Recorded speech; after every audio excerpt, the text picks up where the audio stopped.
नमस्कार मित्रांनो आणि मैत्रिणींनो, माझी शिल्काच्या पुढील भागात तुमचे स्वागत आहे. तर आतापर्यंत आपण बघितलं होतं की कबीर स्वतःच्या हाताने अवंतीच्या पायामध्ये पैंजण घालत होता. तर आता आपण बघूया की पुढे काय होईल. उफ, तू अशीच बघत राहिल्यावर मला तुला कुठेच जाऊ द्यायची इच्छा होणार नाही, कुठेच नाही. तो तिच्या डोळ्यात आरपार बघत अलगद तिच्या तळपायावरून हात फिरवत रोमॅन्टिक आवाजात म्हणाला.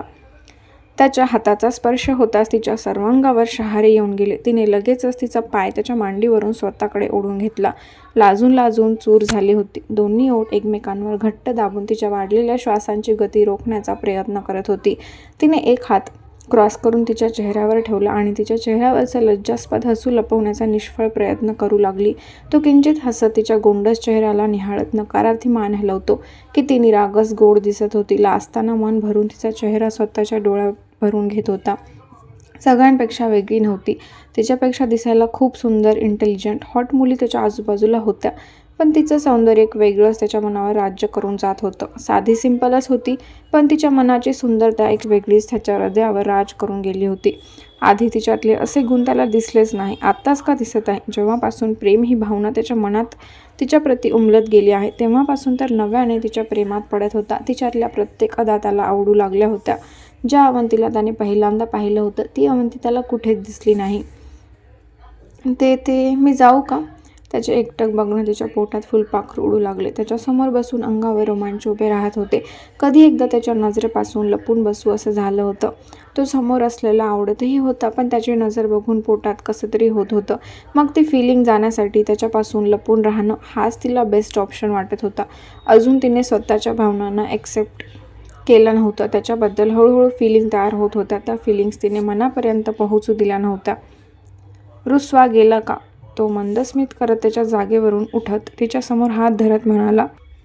तशी ती मान वर करून बारीक डोळे करून गोंधळलेल्या नजरेने त्याच्याकडे बघू लागली. तिच्या लक्षातच राहिलं नाही की आपण त्याच्यावर रुसलो होतो आणि तो आपला रुसवा काढणार आहे एवढी त्याच्या प्रेमात ती वाहत गेली होती. हा, ती गोंधळलेल्या नजरेने बघत होती म्हणून तो किंचित गालात हसत थोडंसं झुकून स्वतःहूनच तिचा हात धरून तिला उभं करत तिचा हात सोडून दिला. कधी काढला? उलट अजून मला ओरडत आहात, घाबरवत आहात. ती थेट त्याच्या डोळ्यात बघून भोवया जोडत म्हणाली. इतका वेळ घाबरून भिगीबिल्ली झाली होती, पण अचानक आठवलं ना, तो आपल्याला बिनडोक बोलला होता. मग काय, दुर्गेश्वरी अवतरली ना?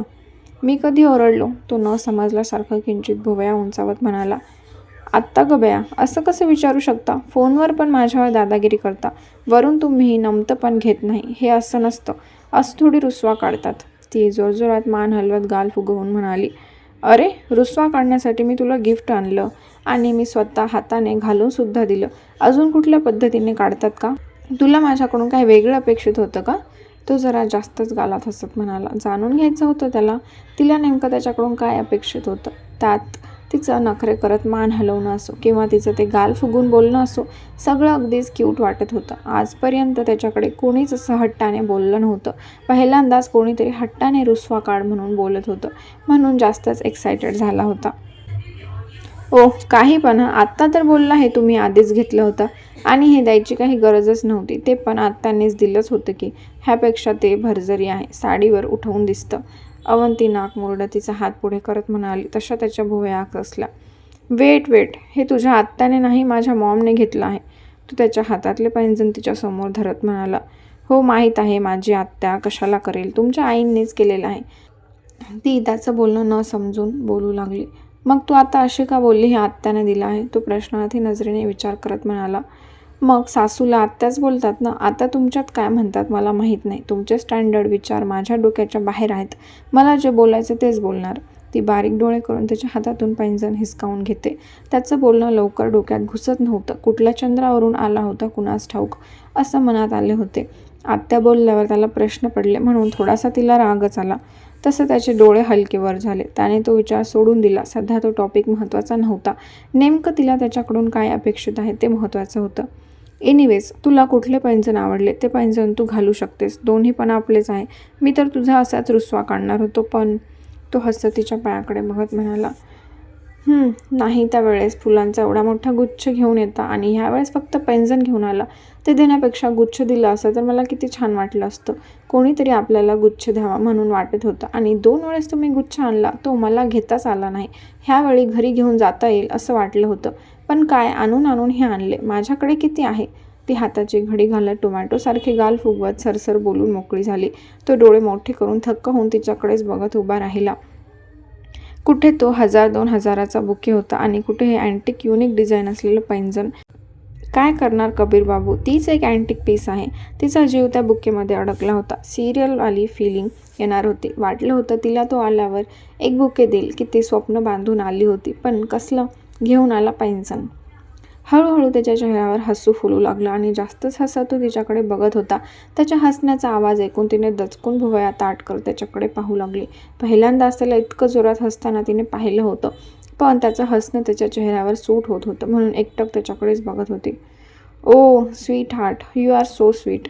तो हसतच पुढे हे तिच्या डोक्यावर त्याचा तळहात ठेवून जोरजोरात थोपवत म्हणाला. अशा छोट्या छोट्या गोष्टींमुळे ती सगळ्यांपासून त्याला वेगळी भासत होती. तिच्याकडे पैशांची कमी नव्हती ना त्याच्याकडे, पण तिला किती आनंद मिळतो हे तिच्या बोलण्यातून दिसत होतं. पैंजणपेक्षा एका फुलांमध्ये खुश होणारी अवंती त्याला आज खूपच आवडली होती. ती बुबुळ वर करत गाल फुगवून त्याच्याकडे बघू लागली. टेरेसचं दार आतून वाजलं तशी ती दचकून डोळे मोठे करून त्याच्याकडे बघू लागली. तो चेहऱ्यावरचं हसू कमी करत दाराकडे बघू लागला. अहो कोण आलं. ती घाबरून पटकन त्याला पाठ करून उभी राहत दाराकडे बघू लागली. माझे डोळे एवढे पण पारदर्शक नाहीयेत की आतमध्ये कोण आहे ते कळेल. तो तिच्या मागून झुकत तिच्या कानात कुजबुजत खट्टाळ हसत म्हणाला. ती तिरक्या नजरेने आठ्या पडून रागाने त्याच्याकडे बघू लागली. उफ. तिचा राग सुद्धा तितकाच तिच्या सौंदर्यावर कहर वाटून गेला. तिच्या अदांवर जीव ओवाळून टाकायची इच्छा होऊ लागली.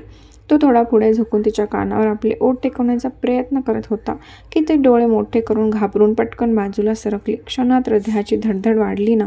भेदरलेल्या नजरेने एकटक त्यालाच बघत होती आणि तो मिश्किल भावानत ओठांचा कोपरा उंचावत तिच्या नजरेला नजर देत होता. डोळ्यात फक्त तिच्याबद्दल एक जुनून आणि प्रेम उफाळून दिसत होतं. कबीर, सगळे जेवायला बसणार आहेत. अमितने पुन्हा हाक मारत डोर वाजवलं. दाजी. ती डोळ्यात चमक आणत तोंडातल्या तोंडात पुटपुटत पटकन दार उघडायला जाते. मन लगेच रिलीफ झालं होतं. सध्या कबीरपेक्षा अमितसोबत तिला जास्त सेफ्टी जाणवली. नॉर्मल दारापेक्षा टेरेस गार्डनच्या दाराची हाईट जास्त होती त्यामुळे तिच्या हाताला त्याची कडी येतच नव्हती. तिने डोळे घट्ट मिटून दाताखाली ओठ चावून घेतले. अडकली ना. तिच्या पाठीमागे त्याच्या भरदास्त छातीचा स्पर्श जाणवला तसं तिच्या पाठीचा कणा ताठ झाला. दोन्ही दाराचे हँडल दोन्ही हातात घट्ट पकडून घेतलं. त्याच्या परफ्यूमचा सुगंध तिच्या नाकात शिरून बेधुंद करत होता. हृदय हळूहळू तारछेड होते. धडधड धडधड. बाहेरच्या शांत वाऱ्यात फक्त दोघांच्या हृदयाचे ठोके एकमेकांना ऐकू येत होते. त्याचा हात तिच्या एका हातांवर स्थिर झाला तसा तिने श्वास रोखून अजून दाताखाली ओठ चावून धरला. मी नेक्स्ट टाइम सांगणार नाही, डायरेक्ट तुझ्या ओठांवर हक्क गाजवेल. तो तिच्या कानात कुजबुजत चिडवत म्हणाला. त्याचे शब्द कानात शिरले तसं अंगठ्यापासून ती डोक्याच्या मेंदूपर्यंत मुंग्या येऊ लागल्या. तिने दुसऱ्या क्षणी तिचे चावून धरलेले ओठ सोडून दिले आणि पोटात गोळा दाटून आला होता. कान गरम होऊ लागले. अंगावरची लव सरकन ताट झाली. तो तिच्यावर नजर स्थिर ठेवत त्याचा हात वर करत दाराची कडी उघडतो. दार उघडल्याचं जाणवलं तसं ते पटकन मागे आले. ती पण अडखळत मागे झाली आणि त्याला जाऊन धडकली. त्याने एका हाताने लगेच तिला सावरलं. अमितने पटकन डोर त्यांच्या साईडने मागे ढकलला आणि दोघांकडे विचित्र नजरेने बघू लागला. दार लावून दोघी काय करत असतील म्हणून स्वतःचेच विचार बांधू लागला. तिने घाबरून पटकन तिच्या कमरेवरचा हात काढला आणि कोणाकडे न बघताच अमितला क्रॉस करत पळतच निघाली. Be careful. कबीर पुढे तिच्याकडे बघत काळजीने म्हणाला. पण काय एवढी फास्ट पळाली ना. पायऱ्यासुद्धा तिला घाबरल्या असतील. कबीरने सुस्कारा सोडला आणि त्याच्या घडी पडलेल्या शर्टला नीट करत अमितकडे बघत प्रश्नार्थी नजरेने भुवया उंचावल्या. दार लावून काय करत होता. अमित डोळे ताठ करत म्हणाला. तुझं पण लग्न झालं आहे, मग तुला माहीतच असेल लग्नाच्या आधी दार लावून काय करत असतात. कबीर आय विंक करत म्हणाला. तसे अमितचे डोळेच मोठे झाले. आता तर त्याला पूर्णपणे खात्री पडली. त्याचा भाऊ लाज विकून आला आहे. तर आजचा भाग खूपच रोमॅन्टिक आणि थोडासा फनी होता. तर तुम्हाला कसा वाटला नक्की कमेंट करून सांगा. व व्हिडिओ आवडला असेल तर व्हिडिओला लाईक करा आणि चॅनलला सबस्क्राईब करायला विसरू नका.